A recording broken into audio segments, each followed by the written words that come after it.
माँ को छोड़ दो, मेरी माँ को जाने दो, चिल्लाता रहता है मासूम। पति पहले अपनी पत्नी की हत्या करता है, बाद में लाश के साथ में ही ऐसा कांड करता है। जानकर आप हिल जाएंगे। नमस्कार दोस्तों, स्वागत है आप सभी का एक बार फिर से।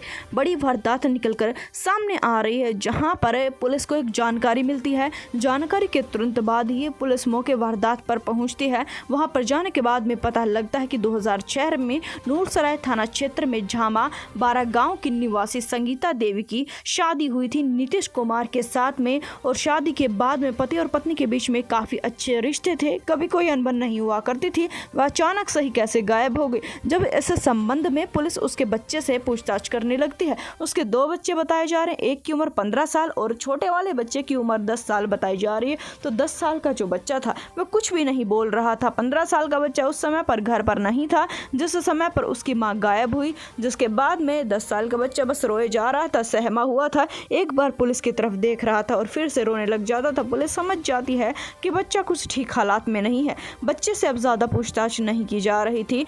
पुलिस उसके पति से पूछताछ कर रही थी तो वह कह रहा था कि मेरी पत्नी कहीं पर चली गई है, कभी कह रहा था कि मेरी पत्नी घूमने के लिए गई है। पुलिस को उस पर काफी शक हो जाता है। इस शक के चलते पुलिस सख्ताई से उससे पूछताछ करती है। आसपास के लोगों से पूछताछ की जाती है तो हैरान कर देने वाली घटना सामने आती है। ऐसी वारदात सामने आती है, पुलिस सुन रह जाती है। दरअसल बता दें कि नीतीश कुमार की पत्नी संगीता 13 मार्च से लापता है। उसके मायके वालों से जब पूछा गया तो उन्होंने बताया कि इसके पति काफी ज्यादा शराब का सेवन करते हैं। हो सकता है कि शराब का सेवन करने के चलते उसने पत्नी के साथ में मारपीट की हो और महिला कहीं रूठ कर गई हो। पति भी इस बात में हामी भर रहा था, जिसके बाद में पड़ोसी असली पत्ते खेलते हैं और बताते हैं कि उन दोनों के बीच में मारपीट हुई थी उस रात में, जिसके बाद पुलिस को क्लू मिल चुका था। पुलिस आसपास ढूंढती है तो एक हैरान कर देने वाली सच्चाई, महिला का कुचला हुआ सिर मिलता है।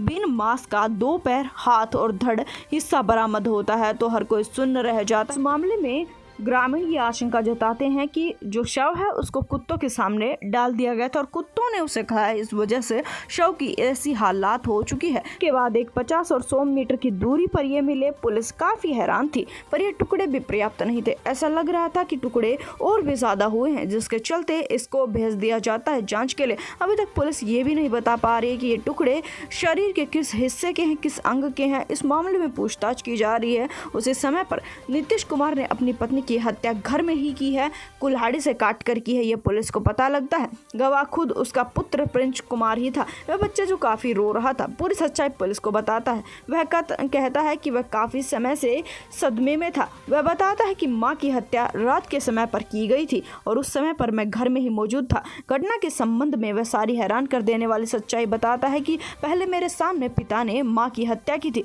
मां और पिता दोनों का झगड़ा हुआ था। हत्या करने के बाद में मेरे सामने ही वह मेरी मां के छोटे छोटे टुकड़े कर रहा था। मैं चीख रहा था, चिल्ला रहा था, अपनी मां को छोड़ देने की बात कह रहा था, पर पिता ने मेरी एक भी नहीं सुनी। वह बेरहमी से मां की हत्या करता है और जब तक पिता मेरी मां की लाश को काट रहे थे तब तक मैं लाश के पास में ही बैठा रहा। मुझे काफी धक्का लगा। पुलिस इस मामले में उस आरोपी को ढूंढ रही है, हालांकि अब उसके पति फरार हो चुके हैं। इस वारदात को जितना हो सके उतना शेयर कर दे, चैनल को सब्सक्राइब कर दे। हम आपसे मिलेंगे एक बार फिर से। धन्यवाद।